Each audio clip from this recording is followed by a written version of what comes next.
میر عبد الواحد بالگرامی کے پاس ایک نوجوان آیا تو اس نے آ کر کے عرض کی کہ حضور میں جوان ہوں تو جب سے سنا نا مر جانا ہے، قبر میں جانا ہے، جنازہ دیکھا ہے، قبر میں بندے کو اترتے دے، مجھے موت سے بڑا ڈر لگتا ہے، کوئی وظیفہ بتائیں یا مجھے کوئی نصیحت کریں۔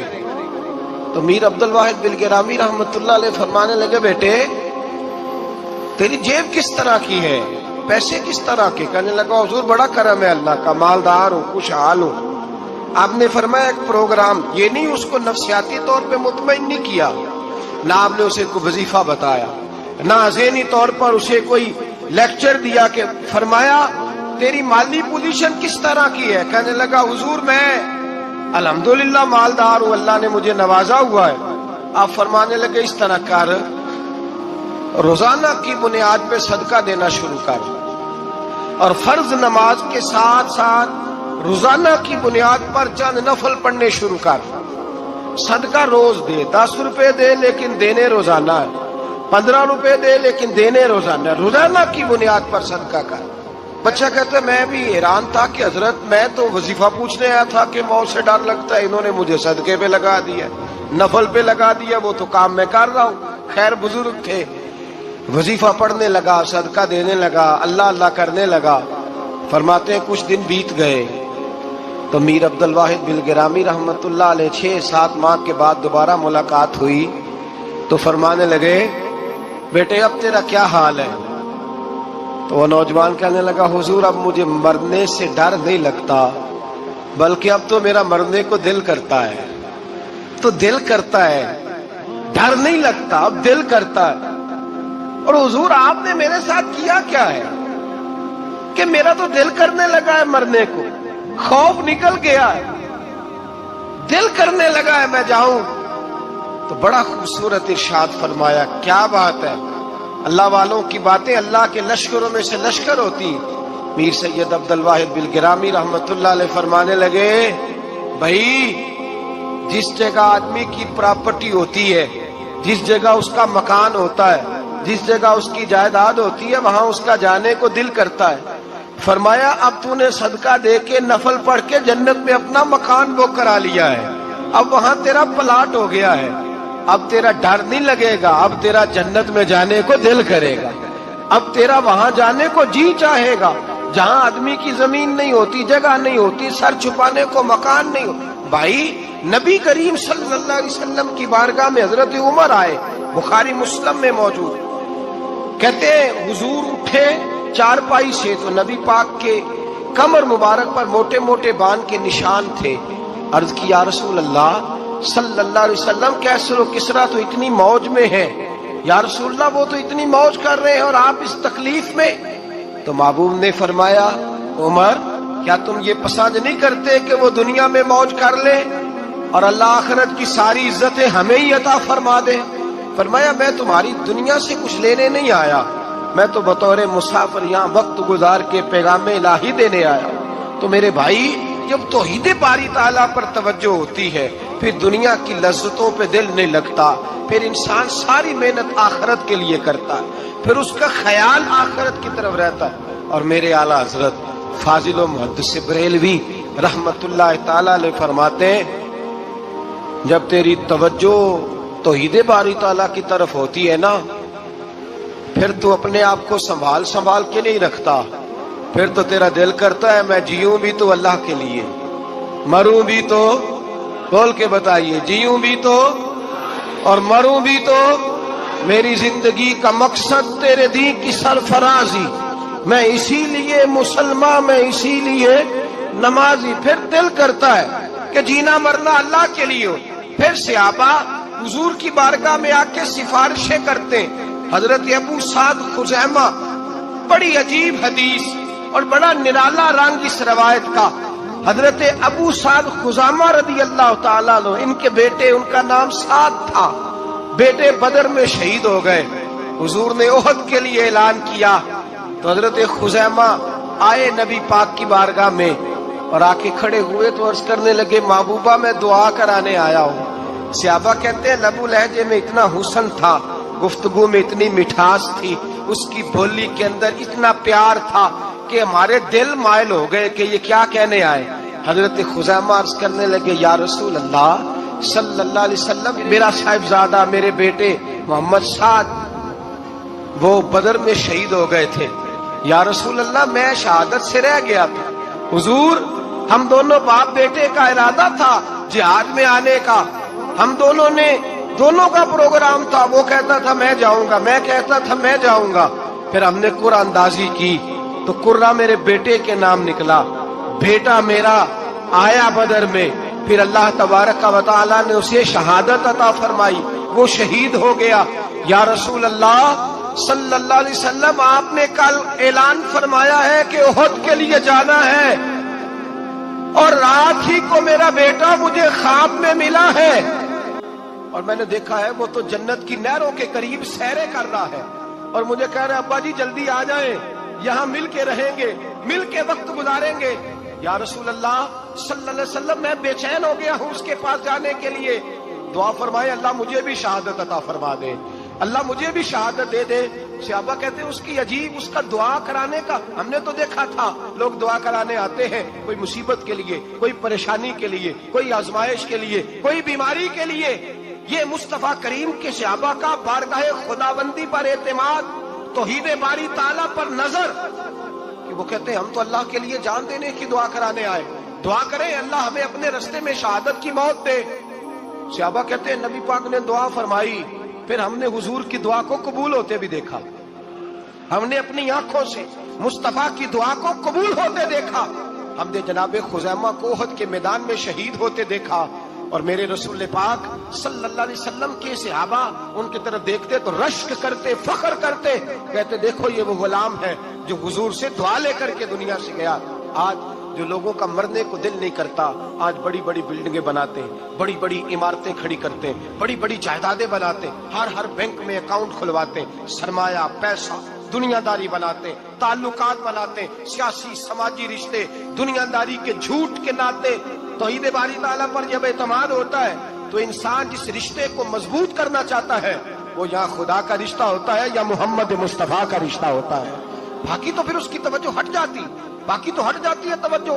پھر وہ یہ دیکھتا ہے کہ خدا رسول کے ساتھ رشتہ کس طرح مضبوط ہو سکتا ہے. میرے بھائی توحید باری تعالیٰ اللہ کے رستے میں مرنے کا جذبہ دیتی ہے، راہ الہی میں نکلنے کا شوق پیدا کرتی ہے. اللہ تبارک و تعالیٰ کی توحید جب تو کامل طور پر مانتا ہے پھر تیرا آگے بڑھنے کو دل کرتا ہے. حضرت سیدنا انس بن مالک رضی اللہ تعالیٰ عنہ فرماتے ہیں، الترغیب والترہیب میں حدیث مبارکہ موجود ہے، فرماتے ہیں احد کے میدان میں یا اس کے علاوہ کوئی ایسا موقع تھا کہ ایک صحابی حضور کی بارگاہ میں آئے، عرض کرنے لگے یا رسول اللہ صلی اللہ علیہ وسلم ایک تو میں غریب ہوں، دوسرا میری شکل صورت خوبصورت نہیں، تیسرا میرے وجود سے بدبو نکلتی ہے، کوئی میرے قریب نہیں بیٹھتا. اگر میں اللہ کے رستے میں جہاد کروں، اپنی راہ خدا میں جان دے دوں تو بتائیے میرا رب مجھے کیا عطا کرے گا. تو نبی پاک نے فرمایا اگر تو شہید ہو گیا تو سارے دروازے کھل جائیں گے جنت کے، سیدھا جنت میں جائے گا. یقین کامل دیکھیے احد کے میدان میں تلوار پکڑی، جہاد کیا، شہید ہو گئے. صحابہ کہتے ہیں نبی پاک اس کے سرانے آ کے کھڑے ہوئے اور کیا خوبصورت جملے ارشاد فرمایا اللہ تبارک و تعالی نے اس کی بدصورتی کو خوبصورتی میں بدل دیا ہے، اللہ نے اس کے وجود سے آنے والی بدبو کو خوشبو سے بدل دیا. اور نبی پاک علیہ السلام فرمانے لگے جنت کی حور دروازہ کھول کے اسے کہہ رہی ہے آ جا جلدی جلدی، اللہ نے تیرا نکاح میرے ساتھ فرما دیا ہے، جلدی آ جا میں تیرے استقبال کو کھڑی. کسی بھی مشکل کا شکار ہے، کسی بھی آزمائش کا شکار ہے، کسی بھی ذہنی پریشانی کا شکار ہے، وہ کسی بھی قسم کے دباؤ کا شکار ہے، کسی الجھن کا شکار ہے، کسی تکلیف میں ہے، کسی درد میں ہے، فقر میں ہے، آزمائش میں ہے، قرض میں ہے، بیماری میں ہے، پریشانی میں ہے، وہ اپنے رب کی بارگاہ میں استغفار پڑھے، استغفر اللہ ربی من کل ذنب واتوب الیہ کثرت کرے، نہیں تو استغفر اللہ استغفر اللہ استغفر اللہ کثرت سے پڑھے. کسی بھی صورت میں اپنے مالک کے حضور استغفار کرتا رہے، کرم ہوتا رہے گا، رحمت ہوتی رہے گی، بخشش ملتی رہے گی، اللہ درگزر فرمائے گی. حضرت امام حسن سے آ کے وظیفہ پوچھا، اس شخص نے کہا حضور اولاد کوئی نہیں تو وظیفہ بتائے، تو آپ نے فرمایا استغفار پڑھا کر، کیا کر؟ اس نے کہا ٹھیک ہے.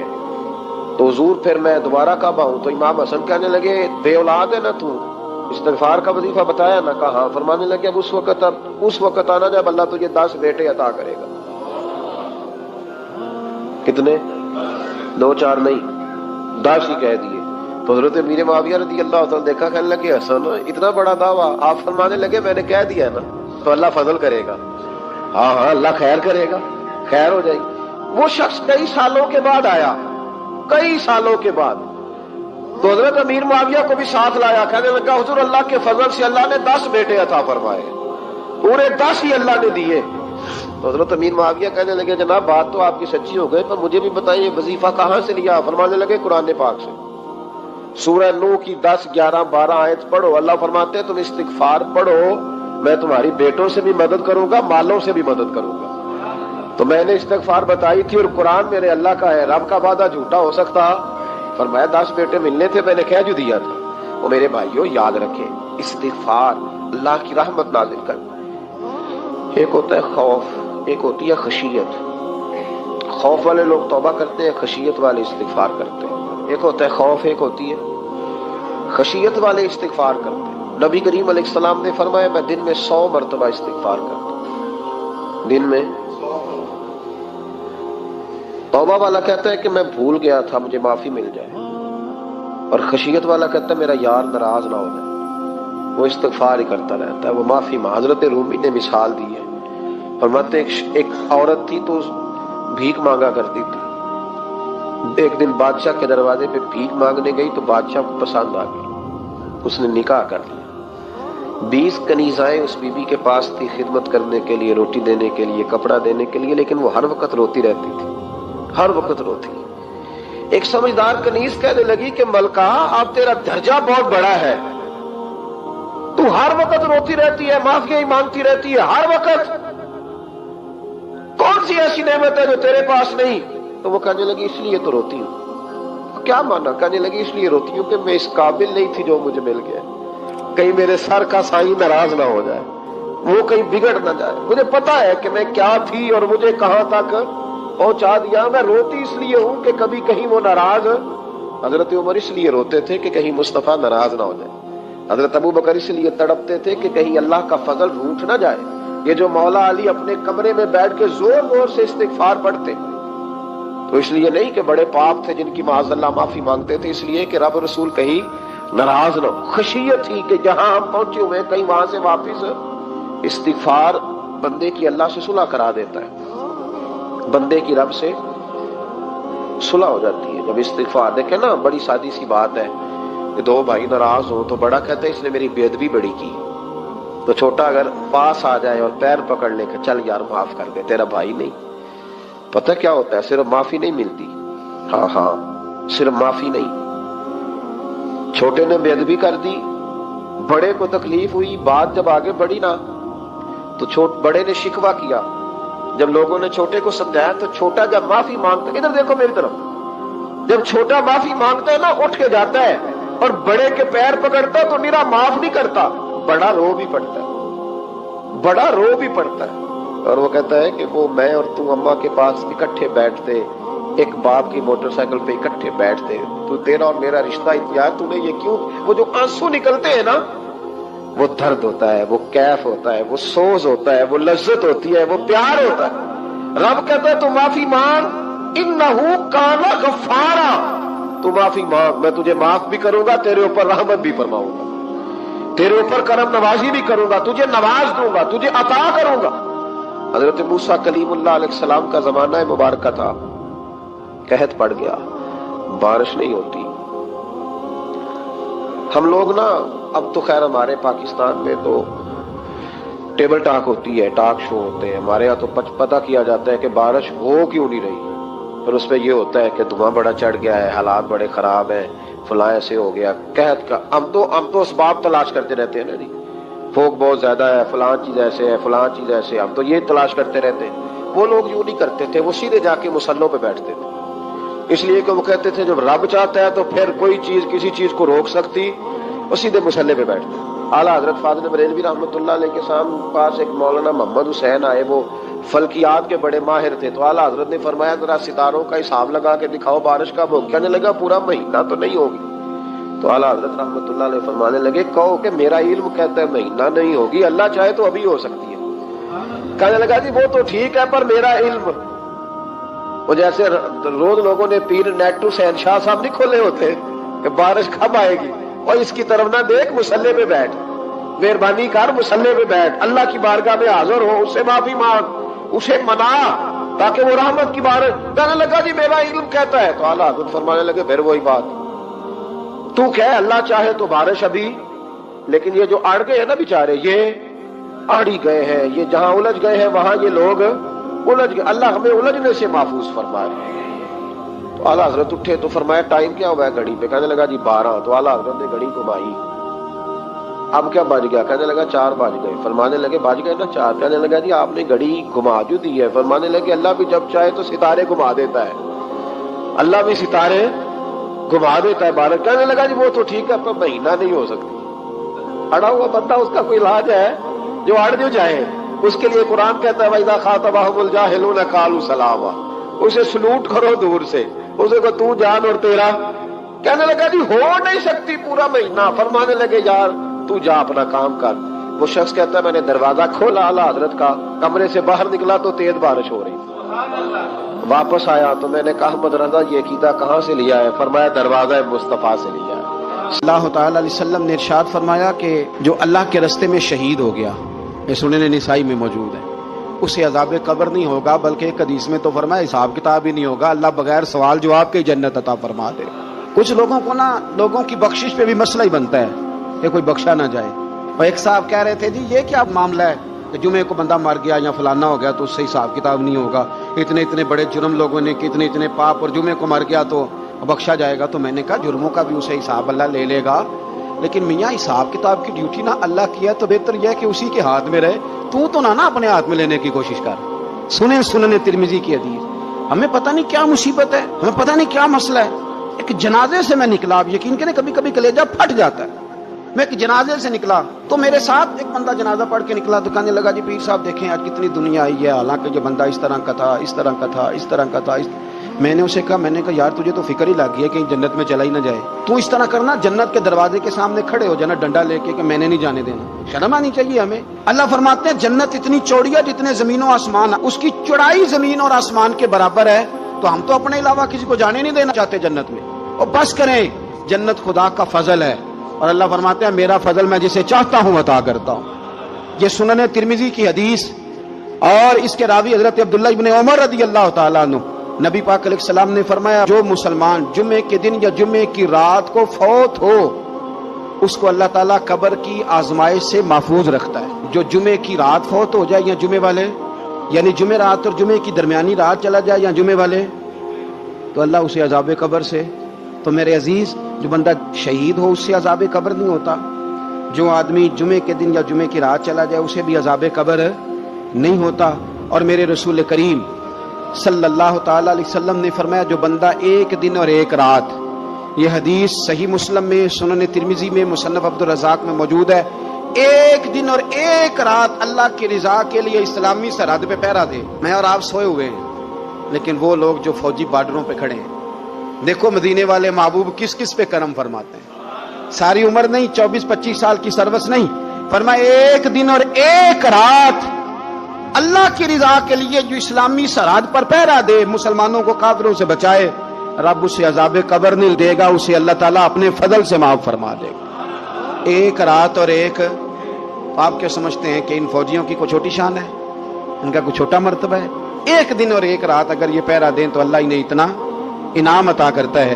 اسی طرح سن لو، یہ ذرا غور سے سننا، ابن ماجہ کی حدیث، اور اس کے علاوہ مسند ابو یعلا میں موجود حدیث کے راوی حضرت ابو ہریرہ رضی اللہ تعالی عنہ، حضور صلی اللہ تعالی علیہ وسلم نے فرمایا جو شخص بیماری سے فوت ہوا، قربان جاؤں میرے محبوب نے بیماری کا نام ہی نہیں لیا، فرمایا کوئی بھی بیماری ہو، فرمایا جو آدمی بیماری سے فوت ہوا اللہ اسے شہادت کی موت عطا فرمائے گا، اور وہ عذاب قبر سے اور قبر کے امتحان سے بھی محفوظ رہے گا، اور حضور فرماتے ہیں اس کو صبح اور شام جنت کے باغوں میں سے رزق دیا جائے گا۔ جو کسی بھی بیماری سے مرا، یہ لوگ بیماری سے مر رہے ہیں تو لوگوں نے اچھوت سمجھ رہے ہیں، اچھوت، یہ اچھوت نہیں ہے، اس لیے کہ لوارث نہیں، یہ خدا رسول کے ماننے والے ہیں، تم انہیں اچھوت کہہ رہے ہو، اور مدینے والے رسول انہیں شہید فرما رہے ہیں۔ حضور نے فرمایا جو بیماری سے مرے شہید ہے، وہ قبر کے عذاب سے محفوظ رہے گا اور جنت کے باغوں میں سے اللہ رزق دے گا۔ لوگ کہتے ہیں دیکھو جی بڑا تنگ ہو کے دنیا سے گیا ہے، تو اس بندے کو بھی عذاب قبر نہیں ہوتا۔ اسی طرح جو بندہ سورہ ملک پڑھتا ہے، سنن ترمذی میں حضرت ابن عباس سے روایت ہے کہ حضور صلی اللہ علیہ وسلم کے ایک صحابی نے ایک جگہ خیمہ لگایا تو وہاں سورہ ملک پڑھنے کی آواز آتی تھی، کوئی بندہ پڑھنے والا نظر نہیں آتا تھا۔ جب حضور کی بارگاہ میں عرض کیا تو فرمایا وہاں قبر تھی اور قبر کے اندر بیٹھ کے میرا صحابی سورہ ملک کی تلاوت کر رہا تھا۔ اگر ہمیں خسرہ نمبر یاد ہو جاتا ہے نا اپنی جگہ کا، اور ہمیں پتہ ہوتا ہے کہ میرے والا حصہ کتنے کروڑ کا ہے، اگر ساری کہانیاں ہمیں یاد ہوتی ہیں تو سورہ ملک بھی ہمیں یاد ہو سکتی ہے۔ موبائل پہ اس کو ریکارڈ کر لیں، پھر اس کو سنیں کبھی بھی سورہ ملک میں۔ اور ہمارے سلسلہ عالیہ میں تو سورہ ملک وظیفہ ہے، ہمارے الوظیفۃ الکریمہ میں اعلیٰ حضرت نے لکھا ہے کہ رات کو سورہ ملک اور سورہ یاسین کے بغیر سونا نہیں۔ سورہ ملک اتنی شاندار سورت ہے کہ نبی پاک صلی اللہ علیہ وسلم نے فرمایا یہ قیامت کے دن اللہ کی بارگاہ میں ناز سے جھگڑا کرے گی اور کہے گی اے اللہ یہاں تو میرے پڑھنے والے کو جنت عطا فرما یا مجھے قرآن پاک سے علیحدہ کر دے صلی اللہ علیہ وسلم۔ تو یاد رکھیں کہ اللہ کو منانا چاہیے، استغفار کرنا چاہیے۔ پھر غور کر لیں اس بات پر کہ وہ کتنا عظمت اور رفت والا شخص ہے جس کی اللہ کی نظر میں عزت ہے، جو اللہ کے ہاں قابل اکرام ہے، مالک کے عزت، تعظیم اور توقیر، یہ مسلمان کا خوبصورت عمل ہے۔ ان سے ایک اچھا اور خوبصورت معاشرہ جنم لیتا ہے۔ لیکن اگر بڑوں کو تکلیف دی جائے، بزرگوں کی بے ادبی کی جائے، معاشرے میں بگاڑ بھی پیدا ہوتا ہے اور بدصورتی بھی پیدا ہوتی ہے، بدصورتی پیدا ہوتی ہے، بدبو پھیلتی ہے۔ اس سے معاشرے کا حسن مان پڑتا ہے۔ بڑوں کو تکلیف نہ دے، آزمائش میں مبتلا نہ کرے۔ جس کو اللہ تبارک و تعالی نے ہم سے بڑا کیا ہے، علم میں کیا ہو، عمل میں کیا ہو، تقوی میں کیا ہو، یا ویسے ہی دین کے اندر اس کی داڑھی سفید ہو گئی، اس شخص کا اکرام کرے، اس کو عزت دے، اس کے ساتھ ادب والا معاملہ کرے۔ یہ چیز سنوارتی ہے مسلمانوں کو۔ آج کل بے ادبی عام ہو گئی ہے۔ معاشرے میں زیادہ پاورفل وہ لوگ ہیں جن کی زبانیں زیادہ لمبی ہیں، جو عزتیں زیادہ اتارتے ہیں، لوگ ان سے زیادہ ڈرتے ہیں۔ اپنے آپ کو ان لوگوں نے بڑا پاورفل سمجھنا شروع کر لیا، بلکہ بدتمیزوں کی ایک اچھی ٹیم تیار کر لی جائے تو انسان بہت بڑا اونچا عہدہ بھی حاصل کر سکتا ہے، معاذ اللہ تعالی۔ یہ رواج اچھا نہیں، یہ انداز درست نہیں ہے، یہ طریقہ کار، یہ خوبصورت لوگوں کا طریقہ نہیں، یہ حسین معاشروں کا یہ انداز نہیں ہے۔ یعنی قومی سطح کے لوگ جو دنیا کے اندر کسی ملک کی نمائندگی کریں، وہی اگر ایک پریس کانفرنس اور گھنٹے کے بعد دوسری پریس کانفرنس، فلانے نے کیا بات تو دوسرے نے دیا جواب، تو یہ انداز مہذب قوموں کا نہیں ہوتا، اس سے امیج خراب ہوتا ہے۔ یہی انداز اب ہمارے گھروں میں چلتا ہے۔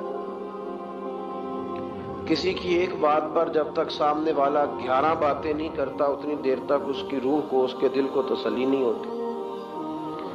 یہ چیزیں عروج پکڑتی جا رہی ہیں۔ بزرگ تکلیف میں ہیں، بڑے درد میں ہیں۔ میں نے پہلے بھی ایک دفعہ عرض کیا تھا، ایک بزرگ مجھ سے کہنے لگے کہ آپ دعا کریں میرے بیٹوں کو اللہ نرمی عطا کر دے، وہ بولتے نہیں ٹھیک، ان کا لب و لہجہ صحیح نہیں ہے۔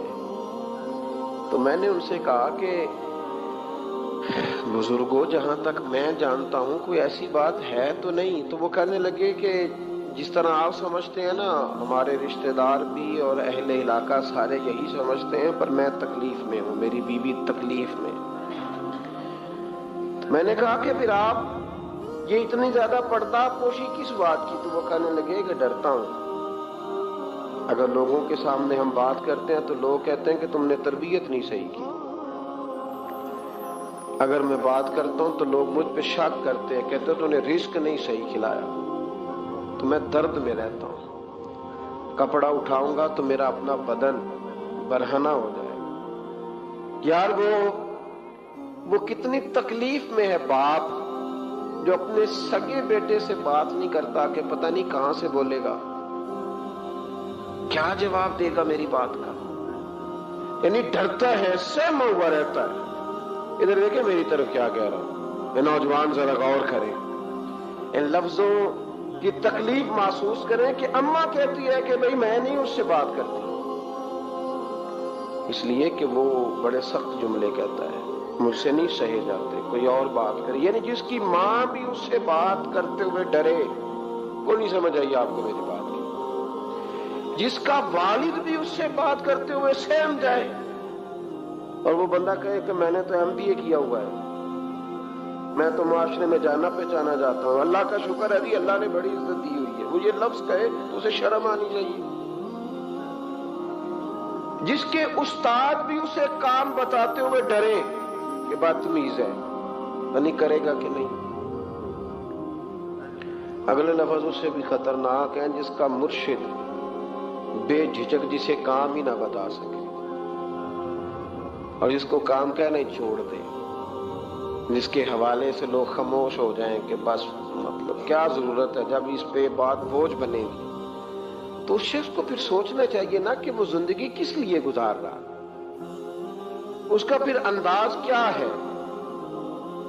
بزرگ جن کی وجہ سے تکلیف میں ہو، آزمائش میں ہو، درد میں ہو، اور یار جو آدمی نیک ہو رب فرماتا ہے اس کا تو میں حیا کرتا ہوں، اللہ کہتا ہے اس کی تو میں قدر کرتا ہوں، میں اس کی۔ دیکھیں نا میرے نبی کریم صلی اللہ علیہ وسلم نے فرمایا جب سفید داڑھی والا شخص قبر میں جاتا ہے، یہ ترمذی کی حدیث ہے، تو رب کریم فرماتا ہے فرشتوں اسے عذاب نہ دینا، مجھے حیا دی، یہ سفید بال لے کے آ گیا۔ تو جس کی اللہ حیا کرے اس کی میں نہ کروں، اس کی نوجوان نہ کرے، اس کا سیان، جس کی اللہ حیا کرے اس کی ہم حیا ہی نہ کریں، ہمارا لبو لہجہ خطرناک اور خوفناک حد تک چلا جائے، ہمیں ڈھاب اور سلیقہ ہی نہ ہو، ہم کہیں او گرم خون ہے جی ذرا احتیاط سے بات کرنا، کیا معنی ہوا اس بات کا؟ گرم خون اور ہوتا ہے اور بے ادبی والا خون اور ہوتا ہے، ان دونوں میں فرق ہوتا ہے، اس کو سمجھنا چاہیے۔ باپ کے سامنے بھی اب یہ اس کا ابا بھی سوچ کے بات کرے، اس کے ساتھ اماں بھی سوچ کے بات کرے، اس کا استاد بھی سوچ کے بات کرے گا۔ اسلام ادب والا دین ہے، احترام والا دین ہے، یہ آداب سکھاتا ہے، یہ کہ اور پھر نبی پاک صلی اللہ علیہ وسلم نے 10 سال مدینہ منورہ میں قربانی دی، ہر سال۔ اب وہ 63 اونٹ، ایک اونٹ میں 7 قربانیاں، ہر سال جہاں قربانی، اور مولا علی شیر خدا فرماتے ہیں نبی پاک 2 قربانیاں دیتے۔ میں نے کہا حضور 2 جانور ذبح کر رہے ہیں آپ؟ تو حضور نے فرمایا ایک میری طرف سے، ایک میری امت کی طرف سے، غریبوں کی طرف سے۔ اور حضرت علی کو حضور نے وصیت فرمائی تو 2 دیا کرے گا۔ یا رسول اللہ صلی اللہ علیہ وسلم میں غلام ہوں، خادم ہوں۔ حضور نے فرمایا علی ایک تو نے اپنی دینی ہے، ایک میری طرف سے دینی ہے، 2 قربانیاں۔ مولا علی نے بھی ساری زندگی 2 قربانیاں دی۔ حضرت علی بھی مال کے نصاب نہیں تھے، اپنا مکان ہی نہیں تھا، کوئی کاروبار نہیں تھا، کئی دن فاقے رہتے تھے، پر قربانیاں کتنی دیتے تھے؟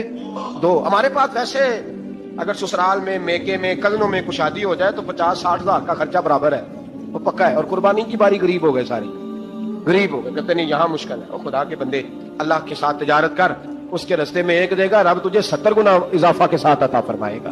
قربانی مال کے نصاب پہ ہے، کوشش کیا کریں کہ اللہ کے رستے میں جب دینا ہو پھر لیت اللہ سے بچیں، خوبصورت جانور لائیں جن کو اللہ نے توفیق دی ہے، ان کے لیے نصیحت ہے جن کو اللہ نے توفیق دی۔ میں نے اپنے حضرت صاحب کو دیکھا ہے، وہ کہتے تھے کئی جانور اللہ نے بڑا نوازا ہے، کہتے ایک میرا ہے، ایک میرے ماں کا، ایک میرے باپ کا ہے، ایک میرے فلاں استاد صاحب کا، ایک میرے پیر صاحب کا ہے۔ یہ جانور غوث اعظم جیلانی کا نام کا دے رہا ہوں۔ اور پھر ایک بڑا خوبصورت جانور بندہ ہوتا اور حضرت خود ان کو چارہ ڈال رہے ہوتے تو حضور یہ کیا ہے؟ فرمانے لگے یہ میں رسول اللہ کے نام پہ قربان کروں، یہ نبی پاک کے نام پر قربان کیا جائے. جن کو اللہ نے حیثیت دی ہے وہ کوشش کریں اپنے محبوب کی طرف سے بھی قربانی کریں، نبی پاک کے نام کی قربانی دے. خوبصورت سا جانور پیارا، پھر اس کی خدمت ہو، پھر اس کی قربانی دی جائے اور نبی پاک کے نام پر قربانی دی جائے. حضور نے خود وصیت فرمائی حضرت ابو بکر صدیق کو، قربانی بڑا حسین عمل ہے. اور میرے نبی پاک صلی اللہ علیہ وسلم نے ناراضگی بھی فرمائی. ذرا خوگر حمد سے تھوڑا سا گلا بھی سن لے. میرے حبیب نے فرمایا جو طاقت کے باوجود قربانی نہ کرے وہ ہماری عیدگاہ میں عید کی نماز پڑھنے نہ آئے، وہ نہ آئے. اور یا رسول اللہ جو کرے گا، فرمایا قربانی کے جانور کا خون کا قطرہ بعد میں زمین پہ گرے گا، اللہ اس کے سارے گناہ پہلے معاف فرما دے گا، اللہ اس کے سارے گناہوں کو بخشے گا. قربانی کریں، خوبصورت انداز میں کریں اللہ کی رضا کے لیے. بزرگوں نے لکھا ہے 3 حصے کرو گوشت کے، ایک گھر میں رکھو، ایک رشتہ داروں میں بانٹو، پڑوسیوں میں بانٹو، اور تیسرا فقط غریبوں کو دو. لیکن میں اکثر یہ سوچتا ہوں کہ ہمارے ہاں قربانی کرتا ہی وہ ہے جن کے گھر میں ہر جمعرات کو چھوٹا گوشت پکتا ہے، اور جن کے گھر میں ہفتے میں 3 دفعہ مرغی کا گوشت پکتا ہے، وہی تو قربانی دینے کے قابل ہوتے ہیں. دوستو، اگر آج کے اس بیان نے آپ کے دل کو چھو لیا ہو، اگر اس بات نے آپ کے دل کو تھوڑا سا سکون دیا ہو، تو اس ویڈیو کو لائک ضرور کریں اور پیر اجمال راضا قادری بیان ٹی وی کو سبسکرائب کر کے بیل آئیکن دبانا نہ بھولیں. اس چینل پر آپ کو ملتا رہے گا دل کو سکون دینے والا بیان، زندگی کو صحیح راہ دکھانے والی نصیحتیں اور اللہ سے جوڑنے والی باتیں. اس بیان کو اپنے دوستوں، گھر والوں اور چاہنے والوں کے ساتھ شیئر ضرور کیجیے. ہو سکتا ہے آپ کے ذریعے کسی پریشان دل کو سکون مل جائے. اللہ ہم سب کو عمل کی توفیق عطا فرمائے. آمین. تنفقوا مما تحبون، کہ تم جس شے کو اپنی نظروں میں، اپنے دل میں محبوب سمجھتے ہو، وہ شے جب تک اللہ کی بارگاہ میں قربان نہیں کرو گے، جب تم اللہ کے محبوب نہیں بن سکتے، اللہ کی رضا حاصل نہیں کر سکتے. اللہ اکبر. حضرت ابراہیم علیہ السلام کو اپنی جان سے اور ماں سوا رب کے اگر کوئی پیارا تھا، کوئی محبوب تھا، تو ان کا بیٹا حضرت اسماعیل علیہ السلام. تو پیارے اسلامی بھائیوں، آپ خود ہی اندازہ لگا لیجئے کہ اگر کسی کے بڑھاپے تک اولاد نہ ہو اور 70-80 سال کے بعد اسے اولاد دیکھنے میں آئے تو اسے کتنا پیار ہوگا. اور جس کو بچے 1 2 3 10 11 12 ہوتی ہیں ان کو اتنا پیار نہیں ہوتا.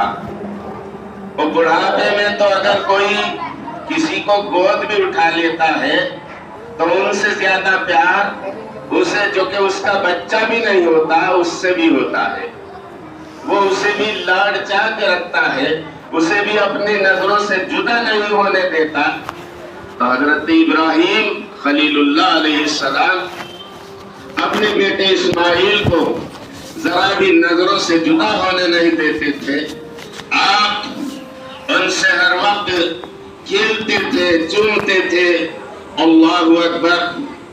فرشتوں نے رب کریم سے عرض کی، مولا تو نے ابراہیم کو خلیل کہا ہے اور اب تیرا خلیل وہ خلیل نہیں رہا. رب نے فرمایا کیوں؟ کہا کہ دیکھ تیرا خلیل اب تو اپنے بیٹے کی محبت میں محو و مستغرق ہے. اب تو اسے اپنے بیٹے سے پیار ہے، اب تو اسے اپنے بیٹے سے محبت ہے، اپنے بیٹے سے مروت ہے. رب نے فرمایا میرے فرشتوں، اگر میرے بعد کوئی کسی سے محبت کرے تو یہ کوئی ناجائز نہیں ہے، اس کے لیے جائز ہے. میری محبت میں آڑے نہ ہونا چاہیے. اگر تم اس بات کو دیکھنا چاہتے ہو تو میں حضرت ابراہیم دکھاتا ہوں حضرت اسماعیل علیہ السلام کی قربانی